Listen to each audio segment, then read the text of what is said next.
The Wild West you saw in the movies never existed.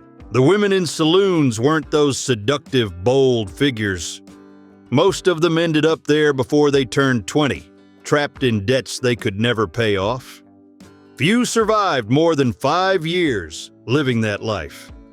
What happened to them is something no one in Hollywood had the guts to show. Today we're going to look at 23 of these stories of real women. Number 1. In Virginia City, Nevada, during the silver mining boom, prostitutes lived and died without anyone ever recording their names. Most of them vanished without a trace, but a woman named Mary did something different. Before she died, she carved a message into the wooden wall of the room where she worked. The words were simple and straight to the point. I was someone's daughter. Think about that for a second. She didn't ask for help. She didn't write a letter. She understood nobody would claim her body, that no newspaper would print her obituary. So she did the only thing she could. She turned that wall into a document. It was her way of saying that before that room, before that life, she had a family, an origin. That sentence lasted longer than any gravestone ever could. Number 2. In 1880, a government census taker knocked on the door of a brothel in the Wild West and wrote down the name of a 12-year-old girl, Minnie Smith. He recorded it, closed his notebook, and moved on to the next house. Nobody investigated. Nobody came back to get her out of there. The official document still exists today in the Federal Census Archives. Think about that for a second. The government itself knew a child was living in a brothel and did absolutely nothing. It wasn't some isolated case that slipped by. It was a public employee doing his job, logging that situation like it was routine. In mining regions, the exploitation of miners was part of the economic machine, just like pickaxes and saloons. Profit came first, human dignity came last. Minnie had no voice back then, but the record that should have protected her became proof of an entire system's neglect. Number 3. In the Boot Hill Cemetery in Tombstone, they dug up a locket alongside the remains of a nameless woman. Inside it was a picture of another woman, maybe a mother, a sister, someone she left behind. In the records from the time, she shows up only as a soiled dove, the term they used for prostitutes. No last name, no story, no proper funeral. But that locket tells what the official documents ignored. She had people. Somewhere, someone probably kept a seat at the table for a daughter the desert swallowed up. Thousands of women disappeared like that in the American West. They came into towns out of need, by mistake, or because they had nowhere else to go. When they died, nobody claimed the body. They were buried in shallow graves with nothing but what they had in their pocket. That locket survived time and indifference. It's the only thing that proves that woman existed as something more than a police record. Number 4. Ah Toy, the law as a weapon of war.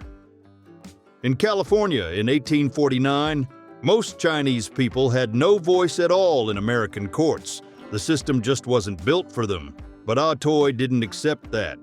She arrived in San Francisco during the gold rush and built her own business in a territory dominated by men. When customers tried to pay with fake gold, she did something nobody expected. She took the case to the American legal system. A Chinese woman, an immigrant, suing white men in a California courtroom in the middle of the 19th century. The judge accepted the case. The courtroom got so packed, they had to control who came in. Ah Toy didn't ask for favors. She learned the rules of the game and used those same rules against people who thought she had no rights at all. In a country where the law was made to protect some and ignore others, she found a gap and slipped through it. Number 5. Irish Mag, the blood precedent. In '86, Deadwood was a mining camp with no official law. When Irish Mag stabbed a man who attacked her, nobody expected her to walk free. Prostitutes back then were treated by the system like second-class citizens, people the courts basically ignored. But something happened that no one saw coming. A jury made up only of men, miners, and merchants deliberated for just 10 minutes and found her not guilty. 10 minutes. Think about that. In a time when women could barely even testify in court, that group of men recognized she had every right to defend her own life.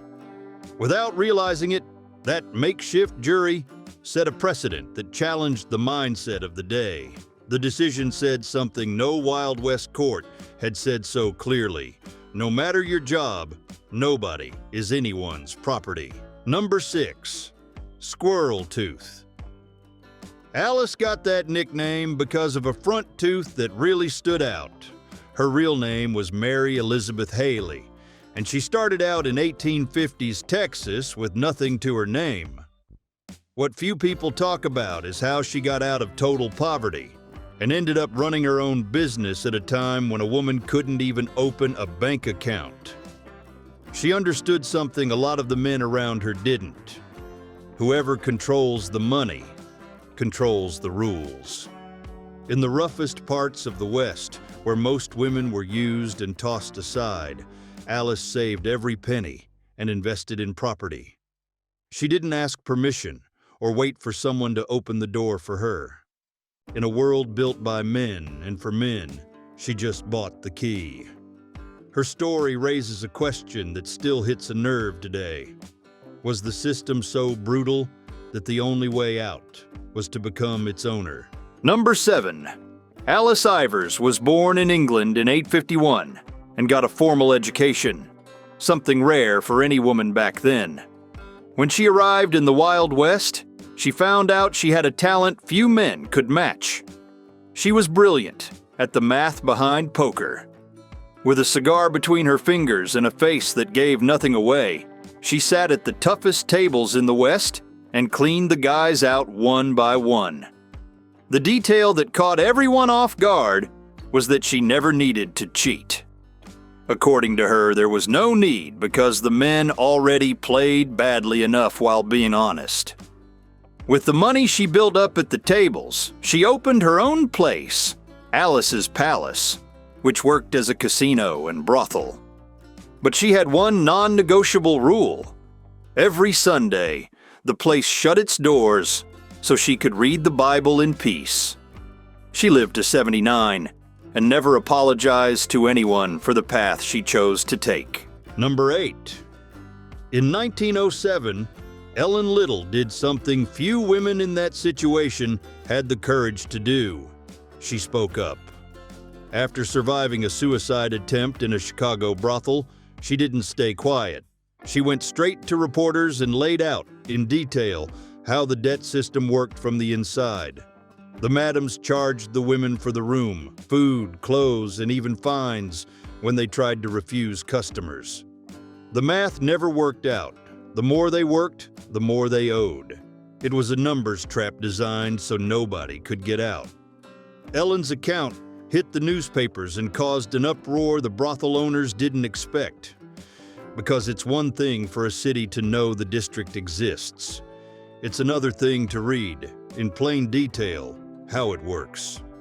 The public outrage that followed did more for reform than years of moral preaching in churches. Number 9. Molly Johnson lived in 1880s Wyoming, in a place they called a hog ranch, basically a roadside bar that sold cheap booze and offered female company for soldiers and cowboys. But her operation went way beyond that. Molly ran the place with an iron fist and became known for a level of violence that would make any gunslinger think twice. Reports from the time say she beat up customers, threatened her workers, and was involved in at least one murder. What stands out is that in that isolated area, far from any real law, a woman managed to build a small empire based on fear. The military authorities at Fort Laramie knew what was going on there, but for years nobody did anything. Molly operated in a gray zone where civilization still hadn't really arrived, and that gave her total freedom to do whatever she wanted. Number 10. Molly May, the woman who fooled an entire town. Deadwood, South Dakota, was one of the most brutal places in the Wild West. A mining town where the law barely existed and racial prejudice could cost someone their life. And that's exactly where a black woman decided to live by passing as white. Molly May ran her own business for years, dealing face-to-face with people who would have never accepted her if they'd known the truth. Every morning was a calculated risk. Every conversation was a test. She didn't use some elaborate disguise, just her lighter skin tone and the confidence of someone who couldn't afford to hesitate. The most impressive part is that no one around her suspected a thing. In a time when being identified as black could mean losing everything, including your life, Molly built an entire life on a secret. It wasn't just survival. It was a daily bet against a system that wanted to erase her. Number 11. Fanny Porter ran one of the most strategically placed establishments in San Antonio in the late 1890s. It wasn't just a brothel. It was a meetup spot where members of the Wild Bunch, including Butch Cassidy and the Sundance Kid, hid out between robberies. The police knew it, but they never managed to get enough proof. Fanny had one simple rule: nobody talked about who came in or went out. That code of silence made her essential to some of the most wanted outlaws in the country. She moved money around, helped set up escapes, and kept connections with criminal networks that stretched across entire states. When pressure from the authorities finally ramped up, Fanny simply vanished. Nobody knows where she went, when she died, or what name she lived under afterward. In a world where almost every criminal back then ended up locked up or dead, she walked away without a trace. And that might be the biggest feat of all. Number 12. Julia Bulette lived in Virginia City, Nevada, during the Silver Rush in the 1860s. That town was basically lawless, where miners risked their lives every day and had zero protection. Julia understood that before any politician did.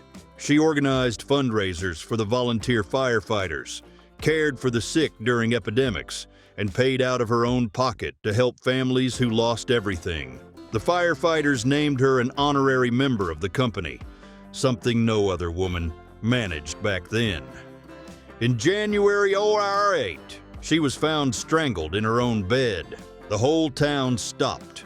Firefighters carried her coffin down the main streets, and stores closed their doors out of respect. A French immigrant named John Moline was hanged for the crime, but a lot of people at the time doubted he acted alone. What did Julia know about the mine owners that made her so protected and at the same time so vulnerable? Number 13. Pearl Hart had everything going against her. To be just another woman forgotten by the system. She worked in saloons, went through things nobody would choose, and lived with practically no money. But in 1899, she did something nobody expected.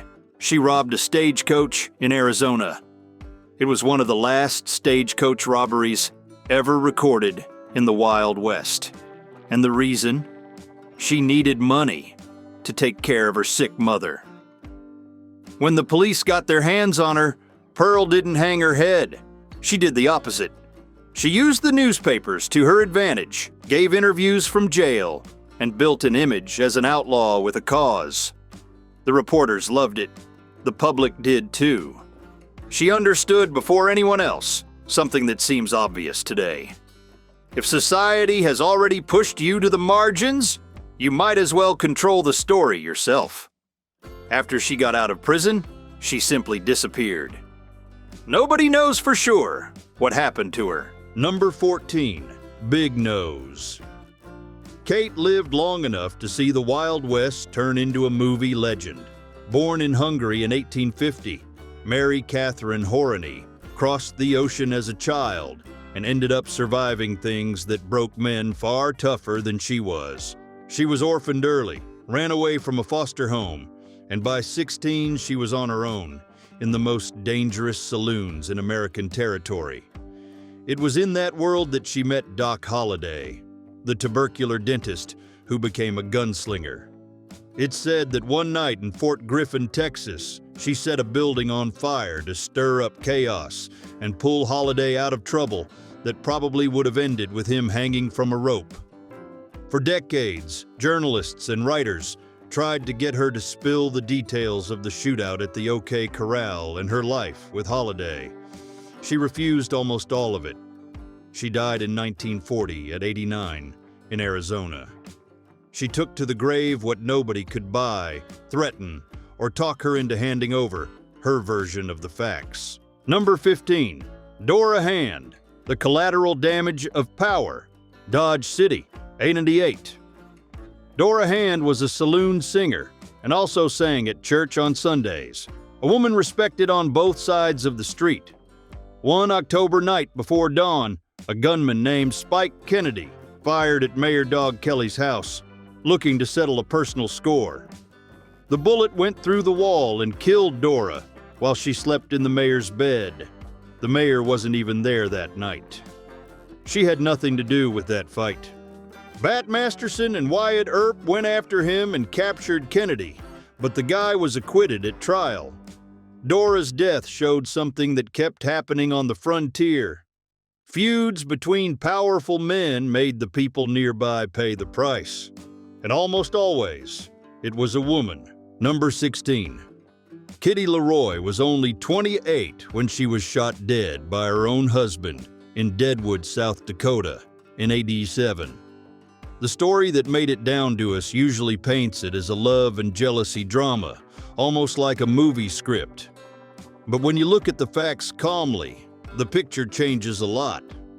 Kitty owned a saloon, played cards better than most men in town, and carried several pistols. In a territory where women could barely own property, she built her own business. Her fifth husband couldn't handle living with a woman who didn't need him for anything. So he did what insecure men do when they lose control. He used violence. After killing her, he turned the gun on himself. For decades, people told this story like a tragic romance, but today, we recognize the pattern. It wasn't passion, it was possession. Kitty paid with her life for something that shouldn't cost anyone anything: independence. Number 17. Belle Siddons wasn't your average Wild West woman. Born into a Southern family with a formal education, she spoke French, played piano, and knew literature. After the Civil War, where she worked as a Confederate spy, her life took a turn nobody expected. She ended up in the saloons and brothels of towns like Deadwood. But here's the detail that changes everything. She wrote. She put down in letters what was happening around her with brutal clarity. In one of those letters, she described the women in that world as walking dead. Think about that.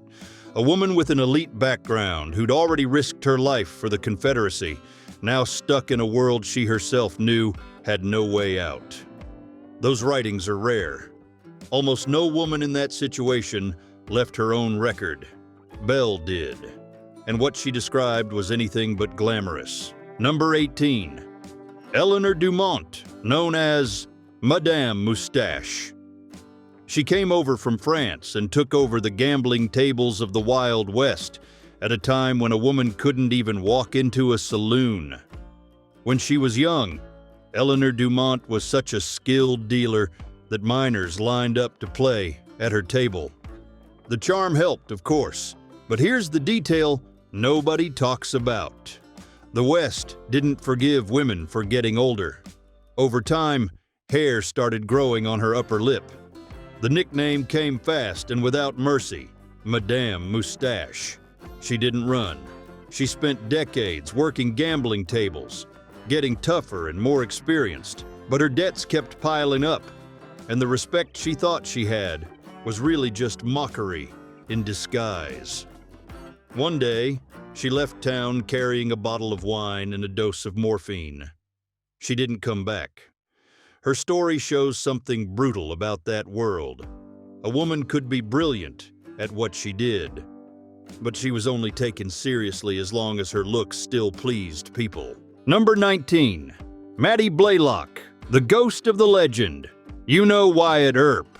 Everybody does. The hero of the OK Corral, the lawman who faced the cowboys in Tombstone. But what about the woman who was by his side through all of it? Mattie Blaylock lived with Earp as his wife for years. She followed him to Arizona, and she was there during the tensest days in that town. But when Earp met Josephine Marcus, Mattie basically stopped existing in the story. He left and never looked back. Mattie was left alone with no money and no support. She ended up relying on laudanum just to get through the day-to-day. She died at 30 from an overdose, probably on purpose. And here's the detail that stings. In the decades that followed, when biographers built up the Earp legend, Mattie was erased on purpose. Josephine actively worked to remove any mention of her from the books. The story of the Wild West wasn't just written by the winners. It was edited by the people who were left. Number 20. Josephine Hensley arrived in Helena, Montana in 1867, when the town was still little more than a mining camp full of men crazy for gold. She had little money and no connections, but she understood something businessmen took decades to learn. Whoever controls a city's entertainment controls the city. Within a few years, she owned property, saloons, and establishments that high society visited in secret but condemned in public. The same politicians pushing for laws against her businesses showed up at the back door after dark. The detail few people mention is that Josephine funded construction projects, loaned money, and helped Helena become the state capital. When she died, her fortune matched that of any local tycoon. The town she helped build made sure to erase her name from the official story, but property records don't lie. She was in everything. Number 21. Calamity Jane was born Martha Jane Canary in 856 in Missouri, the daughter of a poor family that fell apart early. By 12, she was already an orphan, surviving on her own in mining camps in Wyoming. Her real life was marked by hard labor, heavy alcoholism, and a poverty that never let go. But here's the detail few people know. Jane understood before anyone else that a good story is worth more than the truth. She started spreading exaggerated versions of herself, saying she'd been an Army scout and that she saved soldiers in combat. No military record backs that up. In 1896, she published an autobiography packed with made-up episodes that turned her into a legend.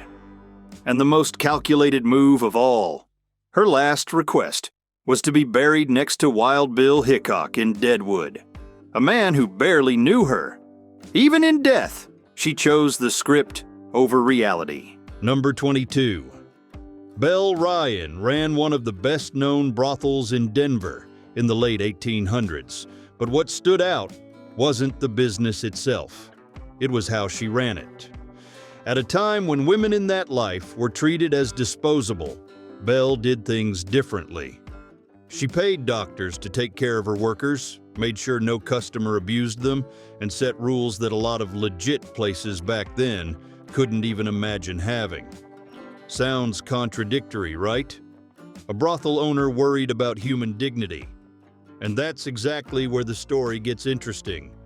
Belle made money off a system that ruined lives, but she used that money to soften the damage the system itself caused. She wasn't a hero or a villain. She was someone operating in a gray zone most of us can't even imagine. The question that sticks is this: when every option is bad, does doing the least bad thing count as doing the right thing? Number 23. China Mary, Polly Bemis, Life's Lottery. Sometime in the 1870s, a Chinese girl was sold by her own family and brought to the United States. She arrived in Idaho without speaking English, knowing no one, treated like property. Her real name was Lalu Nathoy, but here she became just Polly Bemis. The story goes that a miner named Charlie Bemis won her in a poker game. Think about that for a second. A human being's fate decided by a hand of cards. She got lucky because Charlie turned out to be a decent guy, and the two of them got married. But what if he hadn't been? What if another player had won that hand? Her life would have been completely different. That was the reality for a lot of Asian immigrants back then. That so-called American dream everyone talks about didn't start with opportunity. It started with pure survival. And for Polly's fate, everything depended on who had the best cards that night.